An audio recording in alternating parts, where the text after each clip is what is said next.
Hey everyone, it's been a while since I just did a Stuff I Love video, which if you don't know, those are where I just sit around and talk about stuff I love. So today I'm going to talk about Digimon. I freaking love Digimon. I'm going to go over some of my memories with it. Let's see, I've missed the first episode because I was in school at the time, and when I started school, I stopped watching Fox Kids so much. Before school, that was like my whole world was watch Fox Kids. And then, so let's see, it was in second grade. I remember I came home one day from school and my grandmother had the TV on for some reason. I don't know why. And the second episode of Digimon was on. And it was such a different feel of a show. The first scene I ever remember seeing of Digimon was the scene where they fall off the cliff and Gomamon calls for the marching fishes and they're all on the little fish raft. That was my very first exposure to Digimon, and the music was so cool, and it seemed really familiar at the time. And, oh, there's a bee over there. Hello. Go away. Thank you. Okay. Anyway, so I sat there and I watched the episode, and I was like, wow, this is really cool. And I asked my grandmother, what's this show called? Oh, it's called Digimon. I haven't seen it before, and I was like, huh, Digimon. I have to watch this. And so, let's see, the next couple of days, like, it would be on right after I got home from school, or it would have, like, just started. So my grandmother taped episodes for me on tape. Let's see, so if the bus was late coming home, I'd still be able to see the whole episode. That was really cool. And one day, she taped, there was a toy commercial for Digimon. I was like, there's Digimon toys? Holy crap. And so, let's see, we went to Toys R Us, which was pretty far away. Like, it's not really far away, but it's farther than we usually go. And no Digimon toys at all. Let's see, we looked around, we couldn't find Digimon toys, but we did find there was a little collectibles shop that had a box of Digimon cards. I still have most of the cards. There's a few I don't have, I've lost, or I gave them to friends years ago. And, let's see. So yeah, Digimon, I was really big into it. It was like my whole world for a while. In fact, in school, let's see, I went back the next day and I was talking to kids about, oh hey, I saw this cool show called Digimon. And they said, you mean Pokemon? What's Pokemon? I didn't have WB or wherever Pokemon played. I had Fox 40, so I saw Digimon, and I was like, no, it's Digimon. I talked about it, and they were like, that sounds like a rip-off of Pokemon, and does it? Like, I still wasn't even sure what Pokemon was. And so, let's see, I went around, I was talking to some kids about Digimon, and all they wanted to talk about was Pokemon, and then I was like, okay, I guess Pokemon is a big thing. What do they have in common? They have kids and monsters, and they both end in mon. Okay, alright then. So, once at recess, I, went around and asked, every kid I came across, do you like Digimon? And eventually I found some kids that were like, yeah, I like Digimon. And I was like, oh, cool, you like Digimon too. And turns out we were in the same class. In elementary school, we had way bigger classes. I didn't know everybody. Let's see. So then we became friends. We were friends for most of elementary school after that, and then we kind of drifted apart later on. But yeah, really good times built around Digimon. Thanks, Digimon. So, let's see, I'm trying to remember the rest of... Let's see, any other early memories of Digimon? Oh, eventually Toys R Us did get Digimon toys in. They got, packs of these little figurines. I got a bunch of those. There was a little set that had a Matt and TK. That was pretty cool. I think I still have them lying around somewhere. I don't know, for whatever reason, Digimon toys were hard to come by. And it was hard to talk about Digimon, too, because of, the comparisons to Pokemon. I need to get water. I walked up here, it's really dry. Oh, am I gonna... There. Keep hearing a bang noise over there. I wonder what that is. Oh well. Anyway, back to Digimon. Let's see. I was also getting into comic books. And I went to the comic book store, and I found this. I saw this sitting on the shelf. It was like this. And I was like, oh, cool, there's a Digimon comic. And I pulled it out. What? What? This was the first time I'd ever seen a manga, like, right to left style. I had never seen a manga before at that time. Like, I think this was like 3rd or 4th grade I was in. So I was like, 9, 10, 11 maybe? Probably 9 or 10. So anyway, I ended up passing on that, because I was like, I don't get it. What? Like, I was just learning how to read, like, normal books. Like, I'm trying to remember, like, I think the biggest book I'd ever read at that point was Harry Potter. So, yeah. And then there was also the Dark Horse comics. I remember finding some of those. Let's see. I got the paperback, and then also I got the UK annual, which is a big hardcover version. Except it's also got little activities, and, let's see. There's a really funny image. Oh, there it is. Creepy. Weird. Anyway, yeah. The comics weren't really anything amazing. I mean, they were okay, but they were just, straight adaptations of the show. Which is fine. The show was good. That's what the mangas did also. But the mangas embellished it a bit. They made, like, Yuen Wang Yu, the writer of the manga, really made it his own, or her own. I don't know what kind of name that is. I know it's a Chinese name, I think, but I don't know what gender. I'm hearing more bangs over there. I wonder what that is. It's not gunshots. Huh. Oh, anyway. Digimon. I really like the manga. The manga's hard to find now, though, unfortunately. I have, this one volume that I found at the comic book store years ago. Then I have, this one of Tamers that I happened to cross at, Soundground, I think. Oh, there's dust in my hair. Yeah, there.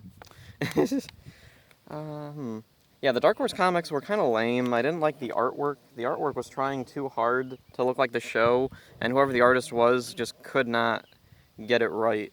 That's why one of the other reasons I like the manga. The manga had artwork that was like, it was really loose, but it was a kind of a squash and stretch style at times. So, yeah, I'm just talking about the first season of Digimon so far. Let's see. Oh, one of the interesting things, on my birthday was the episode with Gatsumon and Pumpkinmon. That was really cool. Let's see. So yeah, the first season came to an end, and me and my friends were really liking it, but, you know, Fox Kids was promoting hard that Digimon was going to continue, and we were wondering, like, how's it going to continue? Is it going to be the kids older? Is it going to be new kids coming to the digital world? And it turns out it was both of those. Season 2 began, and a lot of people don't really like Season 2 now, like, in retrospect for some reason. I still really like it. Like, it's got problems and things that are kind of awkward and don't work, but overall, I think Season 2 was really, really good. Let's see. It was also, like, it was really cool to follow a serialized story. Like, this was the first time I was, like, really following a story as it was coming out, like Digimon, because a lot of kids shows didn't have continuity between episodes, or if they did, they were made in a way that you could still watch, like, an episode by itself and still get what was going on. Like, Gargoyles. Gargoyles was, like, a very continuity-heavy show, but it was also designed in a way that you could watch each episode and not have to watch another one for context, usually. With Digimon, it was a bit harder than that. I can't imagine someone dropping right into the middle of Season 2 and have any idea what's going on. Season 2 relied heavily on stuff from Season 1, like you knowing what was going on, what happened, what the rules were, and all that.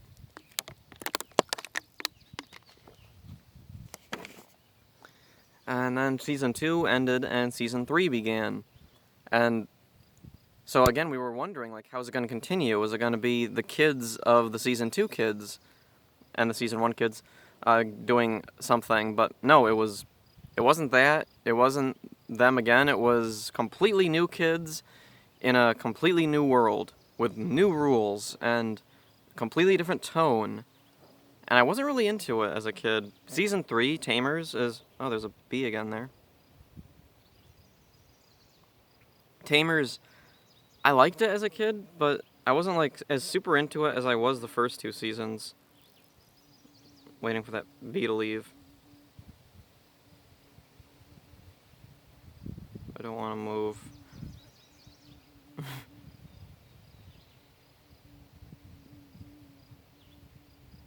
This is a fun video, isn't it?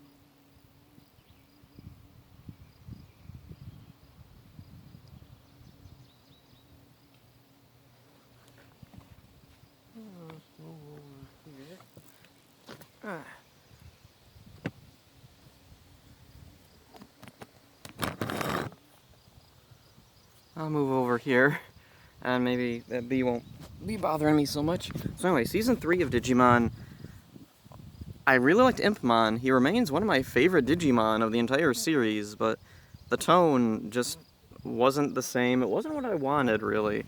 Like, it went for I don't know, a slower, like, more down-to-earth tone. There's times when it kind of reminds me of Lilo and Stitch, where it's like a kid trying to hide this weird fantasy creature. Let's see. All the characters are great. I just I missed the uniqueness that the first 2 Digimon series had, going to this weird, surreal world full of crazy creatures that can literally be just about anything. And Tamers was very much set in the real world and trying to hide the monsters from the real world. And then there's these secret agent guys. I freaking hated them. Like, even the people who like the show, I don't know if they really like those, like, secret agent guys who are tracking the Digimon, because, I don't know, they just seem lame to me. I didn't like them. A while ago, I finally got around to watching all of Tamers all the way through. And I enjoyed it. It was good. Not my favorite season, but it was good. I don't know. Anyway, when I was a kid, Season 3, let's see, a while into Season 3, it stopped airing regularly on Fox Kids. I don't remember what happened. They changed the time slot or something, and it just wasn't convenient for me to watch it anymore. So I kind of fell out of Digimon for a while. But then, like a year or two later, Frontiers, or as we called it, just Season 4, because it never says Frontiers in the show. Like it does on the DVD of Frontiers. It says Frontiers, and everyone calls it Frontiers. And I get why, because of, like, easy classification. Oh, there's that banging noise again. I wonder what that is. I'm hoping the wind isn't messing up the audio. I tried to shoot a video a while ago, and the wind just completely ruined all the audio. It was only like 20 seconds long, but still, that was annoying. Anyway, oh, Season 4 coming out. I didn't see the beginning of Season 4. Fox Kids, I don't think was on anymore.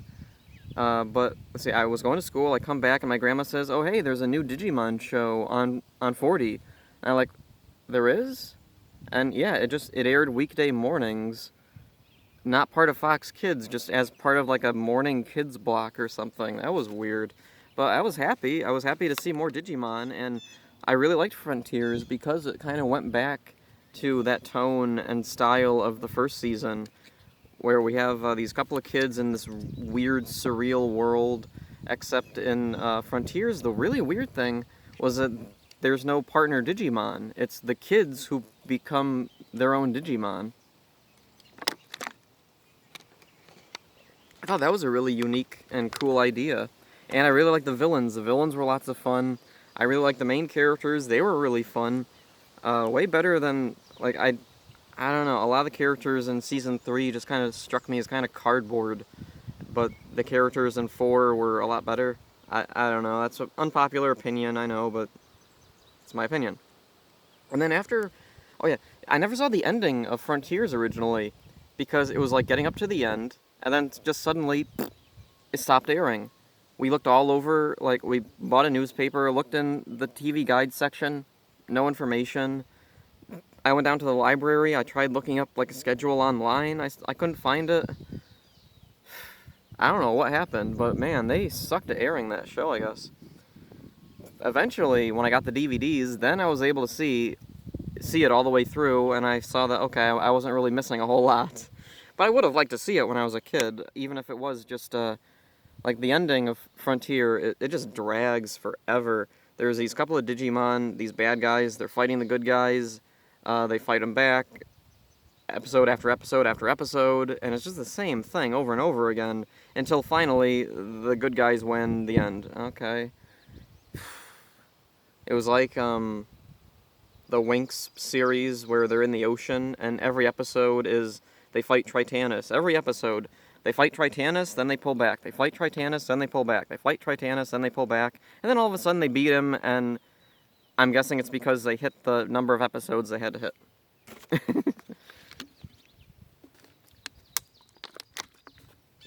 So after Season 4, I didn't think there was any more Digimon, because I wasn't seeing it on TV anywhere. I didn't see it advertised anywhere. But then I was in... Where was I? I was in a Kmart, and they had a dollar, like a clearance bin with a bunch of DVD sets for $5 each. And I saw Digimon Data Squad. I was like, oh, cool, there's a new Digimon. And I looked at it.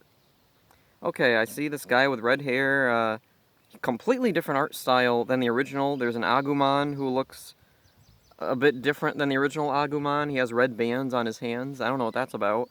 But I was intrigued. I wanted to know more of, like, what's this about? So I bought the DVD, I put it in, and I freaking hated Data Squad when I first saw it. Freaking hated it. I tried watching more, freaking hated it. I didn't like it. I watched it again recently. Still not the biggest fan of some of it. So much of, like, the first batch of episodes is just, like, Marcus tries to do something, everyone yells at him. Marcus tries to do something, everyone yells at him. Over and over and over and over again, and it got really irritating really fast because none of the other characters are that likable. Marcus is likable, Agumon, his sister, his mom. I like Marcus's family. Don't really like anybody else. They just make the worst impression. And I wasn't a big fan of the dub either. Like, a lot of the voices, I just didn't feel like they fit right with the characters. And I've seen bits of the Japanese version now. And, actually, they are pretty accurate to the original, but I feel like they probably could have improved on it instead of being so, like, yeah, faithful to it.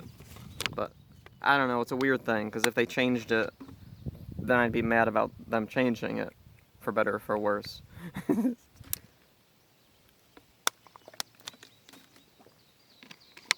Let's see, so then after Data Squad, Digimon really was over for quite a while after Data Squad.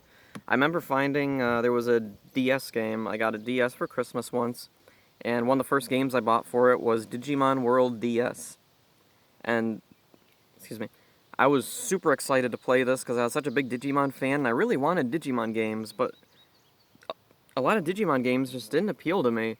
Like, I had Digimon World on the PlayStation, and it was just way too slow. It required way too much patience for me. Like, I just wanted to go in, fight stuff, like Battle Spirit or Rumble Arena. I loved those games because they were fighting games. Battle Spirit on the Game Boy was just my favorite thing in the world. I beat the whole game. I've played it a million times over. I have the soundtrack downloaded. Rumble Arena was also tons of fun. Really liked that one. Wish they could have gotten all the voice actors back. A few of the voice actors weren't there for some reason, so it was kind of awkward. Also, some of the Digimon digivolve into weird things, like Gatomon. Instead of turning into Angelomon or Nefertimon, she turns into Magnadramon. Yeah, that pink luck dragon looking thing from the third part of the movie. Oh, that's a thing. This video has been going on for a while. I think I might stop it here, talk about Digimon some other time, because I have a lot to say about Digimon. Yeah, see ya.